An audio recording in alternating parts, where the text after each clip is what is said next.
quilty friends, it's Carolina Moore, your favorite sewing and quilting YouTuber, and today we are talking about the 7/8 inch ruler for making half square triangles. You ready? Let's get started.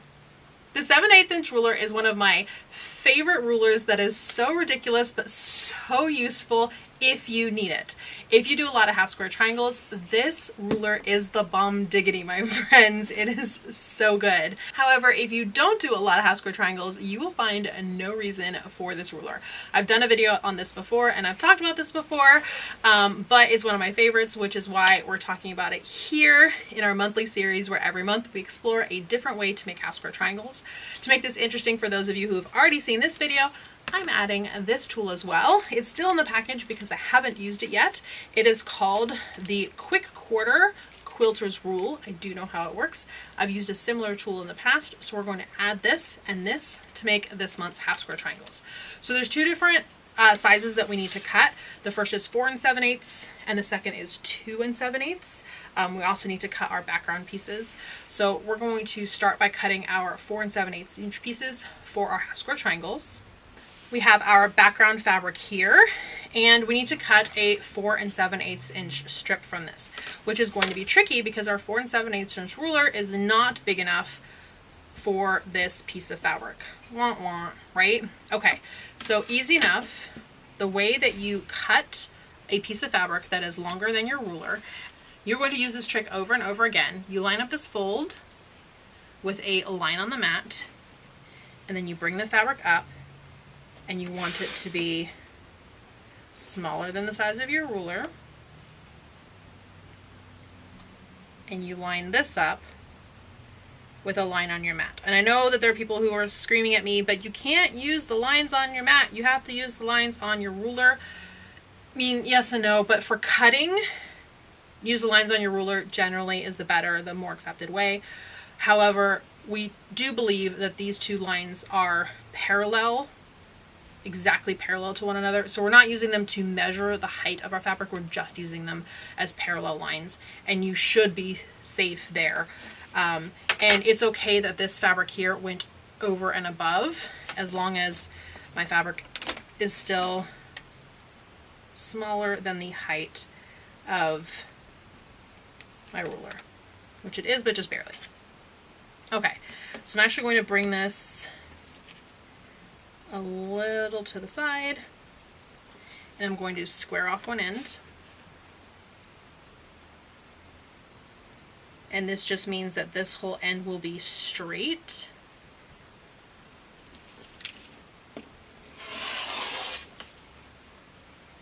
And because these folds are exactly at 90 degrees to the line that I just cut, and I know that because I lined up the fold with this line on my ruler, that line should be continuous and I should have no V's or notches. And now I want to cut this to 4 7/8, so I'm going to turn it around. And I don't have to line it up with my mat at all anymore. I'm going to line it up with the 4 7/8 inch line on this ruler. This is where this ruler is magical. On most of our quilting rulers, the big lines are on the solid, like the 1, the 2, the 3, or the 3.5, 4.5, so on. They're on the singles or the halves on all of our rulers. But for half square triangles, if we're cutting straight fabric, not wanting to trim it down, we're cutting at the 7/8. And cutting at the 7/8 is a stinker because that 7/8 inch line is the smallest mark on our rulers. But for the 7/8 inch ruler, what they've done is they've made the big lines are 7/8 inch lines. So I'll bring this up so you can see it. This big line is 7/8, 1 7/8, 2 7/8, 3 7/8, 4 7/8. So all of these are our 7/8 inch lines instead of the 1 and then needing to find a 7/8. So we need to cut our strip to 4 7/8. So I'm going to find this big line. Now, if that's still tricky for you, if you have some vision issues and you want to be able to see those lines, we grab our spot on dots. And spot on dots are magnifying lenses that allow us to see magnified underneath. So we can put those on the 7/8 inch line, and it should be really easy to see that 7/8 inch line line up with our fabric.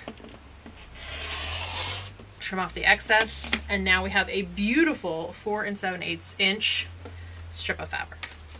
Now we want to cut this into 4 7/8 inch squares. So I'm going to put this, doesn't have to line up on my mat because I just want to square off the end. I'm going to line up any line to trim off this end, and then I just want to double check on the back that I got the selvage on both layers because I'm cutting through 2 layers, and I did. I'll move this out of the way. Flip it around. Again, I don't need to line it up with my mat. I'm going to be using my ruler here.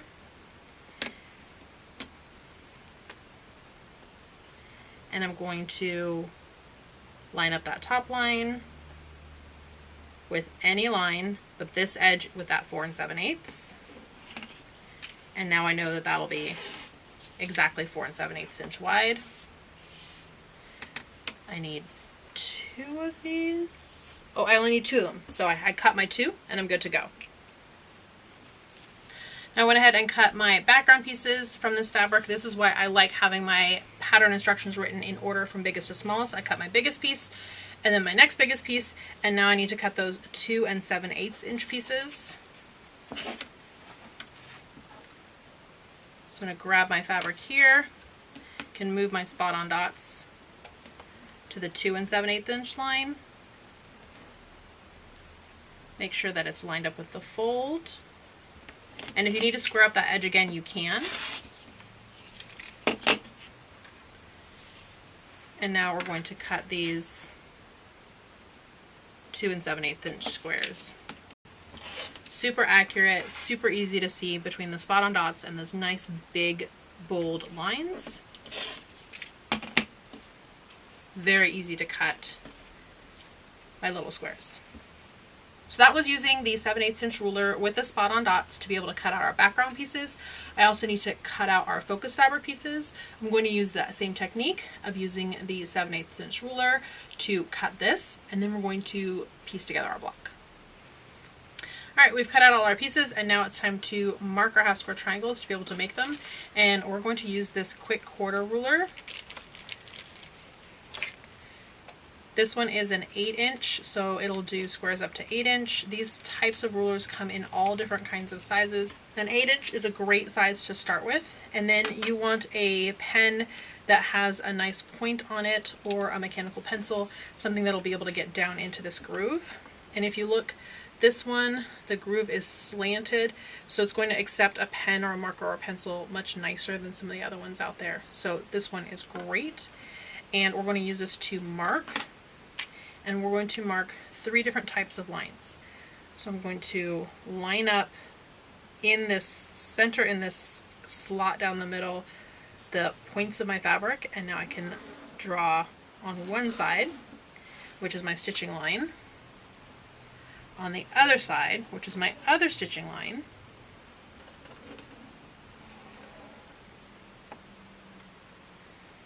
and then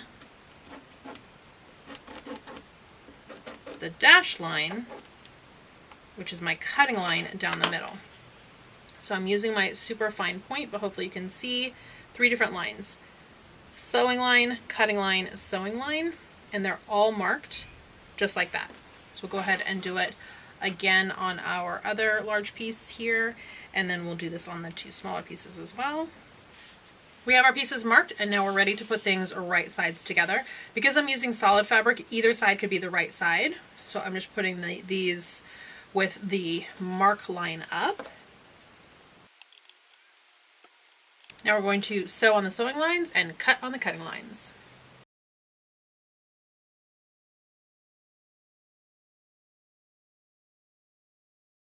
They're all pressed, so I'm going to go ahead and clip off all my dog ears and chat with you about hitting that subscribe button. Go ahead and hit that subscribe button, my friends. I've had some really big goals here on YouTube.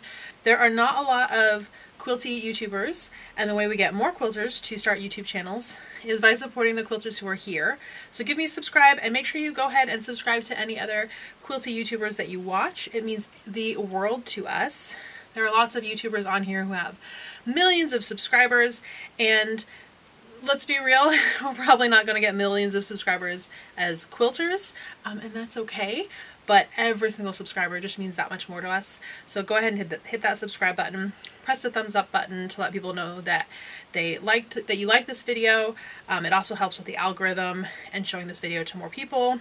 And leave comments below if you've tried the 7/8 inch ruler. If you're going to try it now, if you've ever even heard of this or seen this before, let me know what you think about this tool. And that helps me know what kinds of videos to make in the future.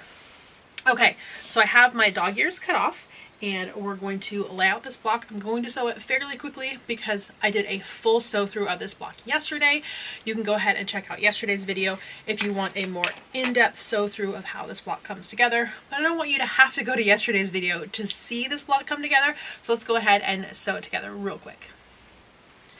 As you can see, this is basically just a 9 patch where we're sewing it into rows, but before we can do that, we need to sew this center unit together, which is just a little 4 patch.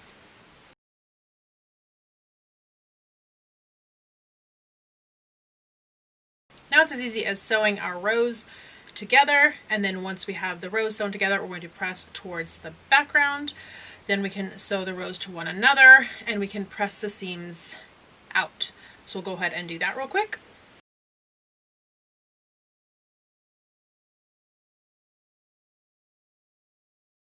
Alright friends, that's it. Block 2 for our half square triangle block of the month, done with a different technique for half square triangles. Remember, every single month, on the first of the month, I show the traditional way of making the block for that month, and then on the second of the month, I show you a different technique or tool for making half square triangle blocks. So this is month 2. And next month, I'll be showing you yet another method, but between now and then, I have lots more fun for you. So make sure you hit that subscribe button, give this video a thumbs up, and leave those comments down below letting me know what you think of this technique. That's it for today, my friends. I will see you right here real soon. Bye for now.